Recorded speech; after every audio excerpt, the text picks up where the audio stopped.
നമസ്കാരം. IMA ആരോഗ്യ വിചാരത്തിലേക്ക് സ്വാഗതം.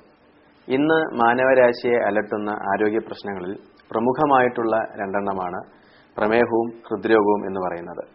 സത്യത്തിൽ ഈ രണ്ട് രോഗങ്ങളെയും ഒരു മാരക കോമ്പിനേഷൻ ആയിട്ടാണ് കരുതപ്പെടുന്നത് തന്നെ.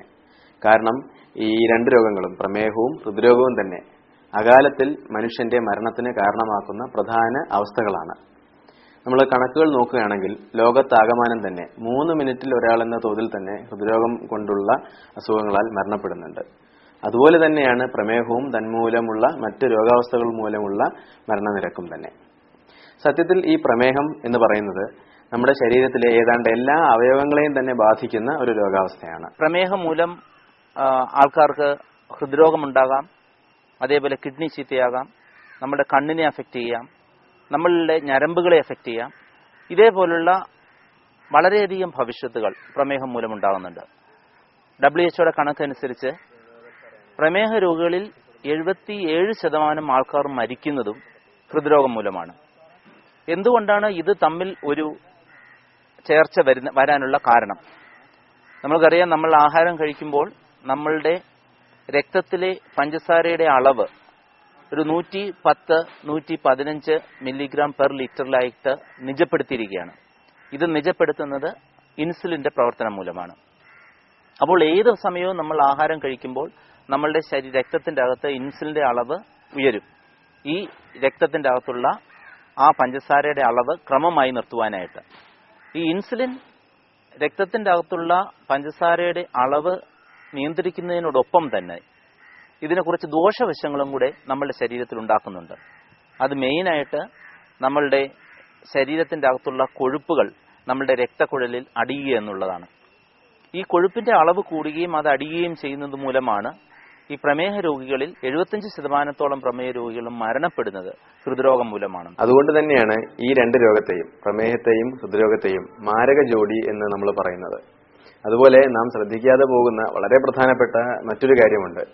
ഏതാണ്ട് 80-90% ഇത്തരത്തിൽ പ്രമേഹവും ഹൃദ്രോഗവുമുള്ള ആളുകൾക്കും പൊണ്ണത്തടി അല്ലെങ്കിൽ അമിതവണ്ണവുമുണ്ട്. അതായത് ഈ 3 അവസ്ഥകളും, പ്രമേഹം, ഹൃദ്രോഗം, അമിതവണ്ണം, ഇവ 3ഉം പരസ്പരം ബന്ധപ്പെട്ട് കിടക്കുന്നവയാണ്.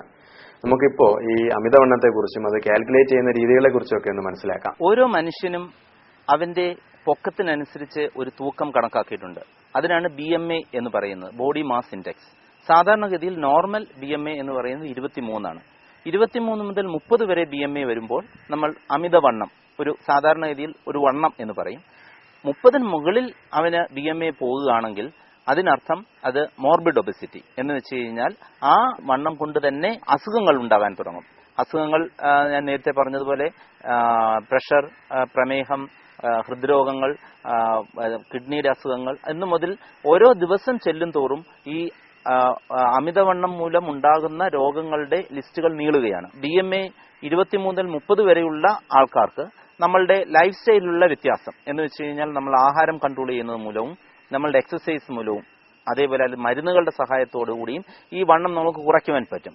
പക്ഷേ 32.5 മുതൽ BMI മുകളിൽ പോവുകയോ 32.5 മുതൽ ഉള്ള രോഗികൾക്ക് അതുമൂലം ഉണ്ടാകുന്ന 2 അസുഖങ്ങൾ ഉണ്ടാകുകയോ അല്ലെങ്കിൽ 37.5ക്ക് മുകളിൽ BMI ഉണ്ടാകുകയോ ചെയ്യുകയാണെങ്കിൽ അങ്ങനെയുള്ളവരുടെ വണ്ണം ഒരു പെർമനന്റ് ആയിട്ട് കുറയ്ക്കണമെന്നുണ്ടെങ്കിൽ നമ്മൾക്കൊരു ശസ്ത്രക്രിയയിൽ കൂടി മാത്രമേ സാധിക്കുകയുള്ളൂ. ഈ ശസ്ത്രക്രിയക്കാണ് ബാരിയാട്രിക് സർജറി എന്ന് പറയുന്നത്.